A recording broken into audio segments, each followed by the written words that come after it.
So here's the story of how small group discipleship ministry began at the Frankfurt Bible Holiness Church. About 20 years ago, my wife and I were in college. We participated in our first experience of small groups, and after we had experienced that, we actually went through small group leadership training and uh, graduated from college, went on into church ministry, and in three different churches have now had the privilege to start and help direct and facilitate this sort of ministry. So 20 years of experience everywhere we've gone. We've had a great measure of success, certainly some failures, and we've learned from that. But in 2008, our story really begins here with our initial effort to begin small groups. We began, I think, about 3 or 4 groups at that time, and for a number of reasons, which I'll share in another video, those groups were not sustained, but nonetheless planted the seeds for what is now our small group discipleship ministry.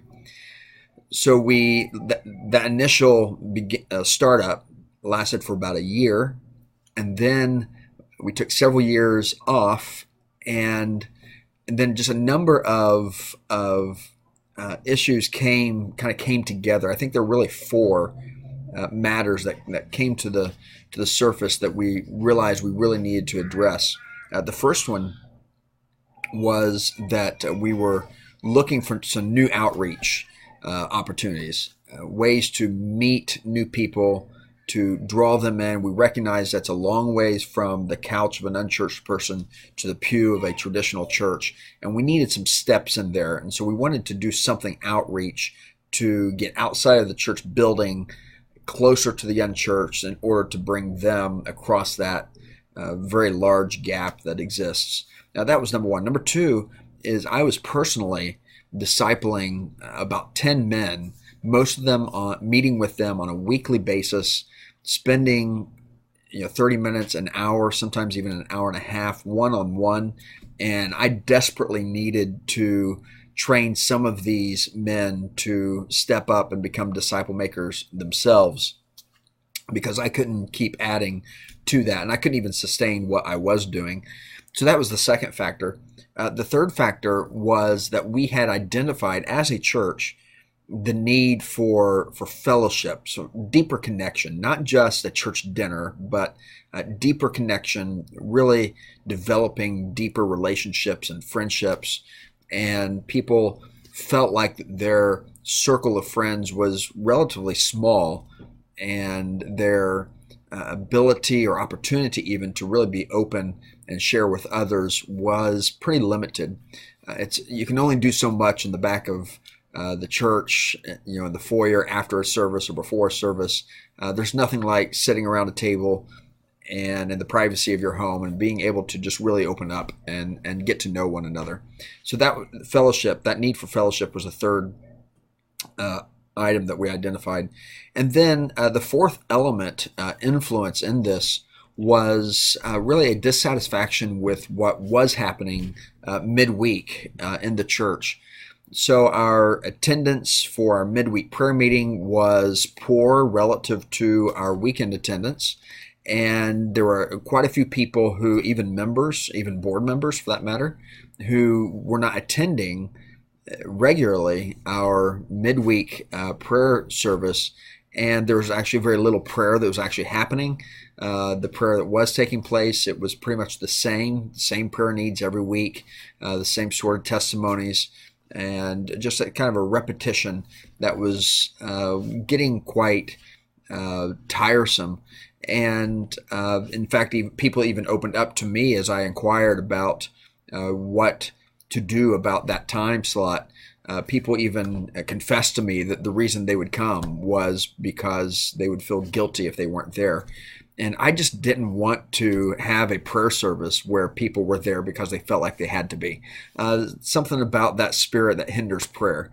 I want people to be there. I'd rather pray with 3 people who are passionate about being there and praying than 30 or 300 people, 90 or 95% of whom don't actually want to be there. And it just kind of puts a damper on the whole spirit. So we had to address these things, and we felt like that we may be able to address these things by looking in some new directions. So I actually had the idea of, on Wednesday night, a time slot that we were already committed to, at least many of us were already committed to actually begin at the church with our regular 7 o'clock prayer service and pray, really just pray for 30 minutes. And then at 7:30, we would go down to the local coffee shop, which was located on the town square. And we would, for another 45 minutes, would meet there, have a time of fellowship, and have actually a little deeper prayer and sharing time there at the coffee shop. So we did that on a trial basis, actually, one summer, and it went well. Summer's not a great time to do something new, but it actually went really well. We had new people attending. We had people who attended weekend but never came on Wednesday start attending as well. And those groups really started, or that group really started developing, so that after our trial period, we actually continued for about a year. But after our 10 or 12 week trial period, I actually moved the start time up to 7 at the coffee shop. So we had two things going on at 7 o'clock. I would lead the group at 7, end at 7:30, while the group at the coffee shop would start at 7, have their time of fellowship before they got into praying for one another. So many times I was able to get over there by the time they got to prayer, and I'd participate in both on a Wednesday night. And we actually did that for the rest of that year and on into the next year. And during that time, I was actually able to observe some very interesting dynamics. I was able to observe people, number one, sharing prayer requests that they would never have shared to the whole congregation at the church in a prayer meeting. Even though there are relatively few people there, it's much easier to share something when you're sitting at a table of 3 or 5 or even 8 people than it is 80 people in a service. So that was interesting. And secondly is people were more willing to pray for others at their table. You could not count on them to pray in a prayer meeting, but at a table, again, of 3 or 4 people, they were more willing to pray out loud for someone else.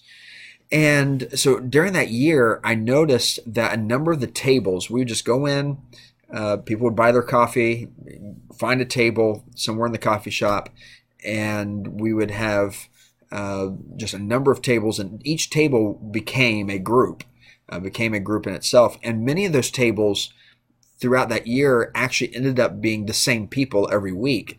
They just wanted to keep coming back to the same table. And so you'd have the same 4 guys over here and the same 5 ladies over there, and then a mixed group here and a mixed group there. And I began to identify those who were comfortable leading other people in prayer, those who had seemed to really draw in the same people every week and were able to maintain the interest over that extended period of time of those people returning to that same table. And so I identified a number of people, and I invited them then to participate in a 12-week biblical membership class. I had worked through myself and now used as a textbook Jim Putman's Real Life Discipleship Training Manual. And we worked through that. And so by the end of the 12 weeks, I actually then handpicked, I think at that point, 6 small group leaders, and they put together their own groups just organically. They chose the people, and of course, all of them had been leading table groups at the coffee shop, so they naturally wanted to bring in the people that they had been meeting with already at their tables. And that's how our small group the current small group ministry really started. The next year, I think we went from 6 to 12, and then we grew to 15. And I think in the next season, we will have 18 small groups that are happening. And all the mechanics, all of the particular things that we do, I'll share in a later video. But that's where we are in our story. So our current small group ministry is just a few years old. We're actually finishing our third full year, but we are still, the story is being told, and we're still developing a lot of things, but we've worked through a lot of things. We've discovered a lot of do's and don'ts, and I want to share those in this series of videos if you continue watching.